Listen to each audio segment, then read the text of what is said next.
Hello, Loggers fans, and welcome into another edition of Meet the Loggers. My name is Nick Riddolotti from the Loggers Radio Network, and today we are joined by Jonathon Van Eaton, the Loggers closer, currently in the top 5 in the entire Northwoods League in saves. John, first off, thank you very much for being on.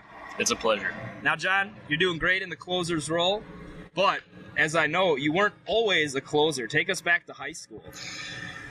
Well, it was a while back, but before Tommy John and 3 years of college, I was once a starter, and I led Tennessee in innings pitched. I think I would throw 7 innings, about 110 pitches every 4 days for Arlington High School back in Tennessee, and took us to state my junior year, I believe it was, and I just kind of fell in love with the starter role, and I never really threw very hard in high school. I was an 86, 87 mile an hour guy, spotted up.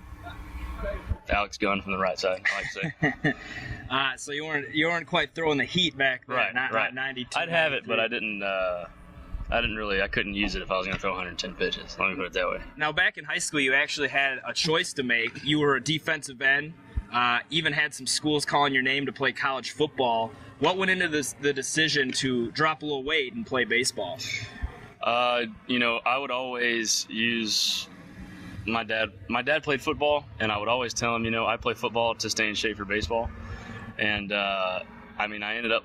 I love football. Don't get me wrong, but baseball. I always knew that was kind of my calling, was to play baseball. Whether it was going to be a third baseman, power hitter, or a pitcher, or now a closer, or whatever I'm going to do in the future, it was going to be with baseball and not football. Now, you already touched on the Tommy John surgery, but coming out of high school, take us through your path to Memphis. It wasn't easy. It was a tough path. Take us through it. Well, I committed to the University of Memphis my senior year. I waited as long as possible to see how many offers would come up on the table, and a few did, and it was kind of like the whole baseball at heart thing. I knew I was always going to be a Tiger. I grew up cheering for the University of Memphis, going to football games and whatnot. And, I guess that going to Memphis on a recruited walk-on type thing, it wasn't long before I got on a decent scholarship, but it was something I had to work for, and it was just another one of my many goals I had when I got to the University of Memphis. But yeah, like you said, the Tommy John, that was right in the heart of my freshman year, and so I watched 56 games from behind home plate in the stands, not dressed out. How tough was that for you? It was tough, but at the same time, I think it was kind of a blessing in disguise. I got time to, get used to Memphis, kind of see college baseball, put things together, work on a routine, work on my psychology, nutrition, diet part of things, got in pretty good shape, got a lot stronger. So it was probably a blessing in disguise. It sucked not being able to play, but. And now, maybe another blessing in disguise after the surgery, you picked up a little bit of velocity on your fastball, but it's not just about throwing hard, it's about being consistent, being able to spot it. Talk about the process of really honing the skills, something that you've admitted you're still trying to do. Yeah, I've realized that the tough part with a high velocity fastball is being able to command it on a consistent basis every time you go out. And in this league and from here on out, pro ball, it doesn't matter how hard you throw. If it's up in the zone, it's going to get hit past your ear usually. And if it's down to the zone and pretty hard, it's a pretty tough pitch to hit, and you get a lot of rollover ground balls, broken bats in the Northwoods. And sorry, I got bees around. It's all right. Bees are scary, yeah, even for a closer. Bees are scared of me. But yeah, it was a good throwing program I'm on at Memphis, and I threw with now a closer. It was our closer at Memphis my sophomore year, who's now in the Yankees program, Ben Paulus. And we worked together every day, and I would always try to match his velocity. He was a 94, 95, 96 guy, and I'm a 87 guy, and I would just try to break his hand every time I threw with him, and it finally just started to shoot up for me, and that's kind of how it started. Now, you've kind of got a little bit of an underdog mentality. Your dream is to make it to professional baseball. How has being the underdog kind of kept you on a straight and narrow path to work towards that goal?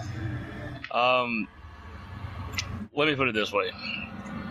I try to keep an underdog mentality, because whenever I get that feeling that I'm actually worth something is when I get absolutely shelled. And so I try to stay humble in a way, but extremely confident. It's kind of like a humble confidence. And if you aren't, baseball will humble you extremely quickly.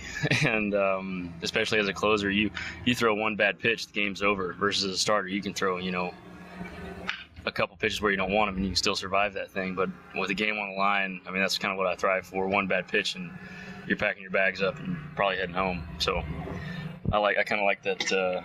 I wouldn't call it pressure, but excitement. Now you and your teammates won the first half, then set out on a long road trip all the way out to Michigan. People probably wouldn't have been too surprised if you guys had a bad road trip, but there was absolutely no complacency from what I saw, and I don't think you saw any either. Talk about that, how you guys just want to keep the pedal to the metal. I think that road trip defined our team as a whole. We won the first half. We're in the playoffs. We're going to Battle Creek, Michigan for the 4th of July.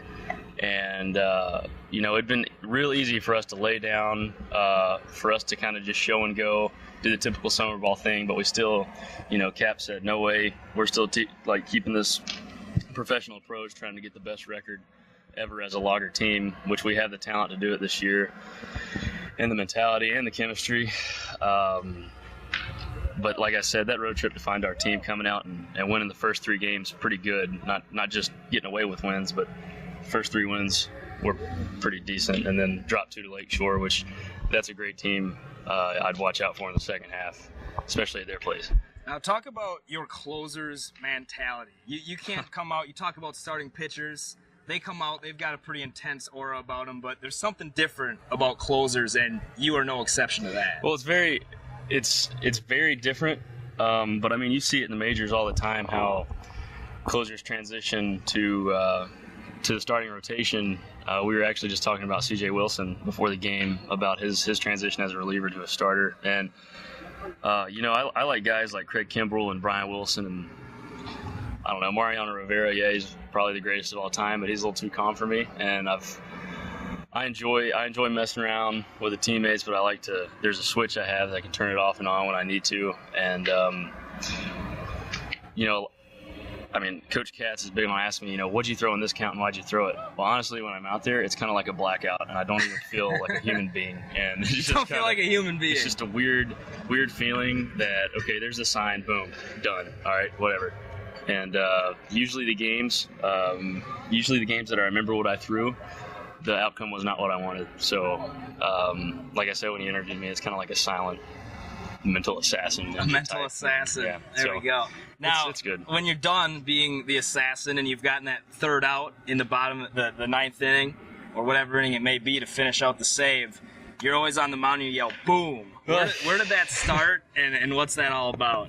I actually didn't try to do that my first time I did it. My body just kind of took control, and that's what came out of my mouth. And, the guys were just kind of so thrown off by that. The first 2 saves I got, which were both in the same day in a doubleheader, it didn't happen because I really didn't know. I was just I just got 2 saves in one day. Well, I came back to Copenhagen Park and in front of the Copeland Crazies and got a save, and I saw them, with the last out, this place is going nuts. I'm trying to stay locked into either Service or Keaton and make a pitch, stay calm and collected. And, it's such a rush, boom feeling when you get that last out. It's like, okay, I did it. Let me enjoy it and then turn the page tomorrow. But so we'll have to have the fans keep an eye out now that they know, they'll be looking for the boom. something around here I've kind of always wanted to do. Besides introduce the Copeland Crazy deck, I plan on building that or donating it whenever I get enough money. We're gonna have a kind of like college basketball. You had the Blue Crew at Memphis, of course, and we're gonna have a Copeland Crazy deck, okay, which is nothing but wonderful college. It doesn't matter if you're in college, but just crazy Copeland Crazies. And then when I go boom, okay, often I need a pow afterwards by the fans, and then we just shut it down. Turn the lights off. Chris Goodell, shut them off. We're gonna go home. Loggers win again. Okay. All right. So we're kind of picking up on your personality here, which goes into being a closer. If there's a Major League Baseball player that you feel your game, your personality most resembles, all as a whole, who would you say it is? Oh man, I would say if John Smoltz and Brian Wilson had a baby, maybe a little offspring Van Eaton would happen. Brian Wilson has the whole fear of the beard thing. I'm clean shaven, if that lets you know anything. You don't really just fear the red, I guess. So, I don't know. What about I like Craig Kimbrell, too. Craig Kimbrell for the Braves. Okay. What about growing up? Who'd you look up to in Major League Baseball? Chipper Jones, actually. I've always wanted to be a third baseman and hit. And my tryouts for high school, I think I went 0 for 6 with 6 strikeouts. And so I set down the bat. And then on the other... You're good. On the other side of that, I think I struck 6 guys out. And so it was kind of knowing that I was going to be a pitcher only. Stepped in that starting role. Met some great people along the way that got me to where I am now. And anyway, the Bombers are hitting bombs at the moment. I'm getting stung by bees. We only got one more question for you, John. Let's do it. Why don't we just move to that question and get on out of here? Memorable moment on the season so far. Most memorable. Oh, goodness. There's been a lot. Some I probably can't mention on this wonderful interview. Let's say on the field. On the field. I would say watching my roommate, second baseman Farney, make an error with 2 outs, and me looking at him saying, hey, you're going to get another ground ball right here. And he got that ground ball, made the out. We clinched the division. We go home. We're happy.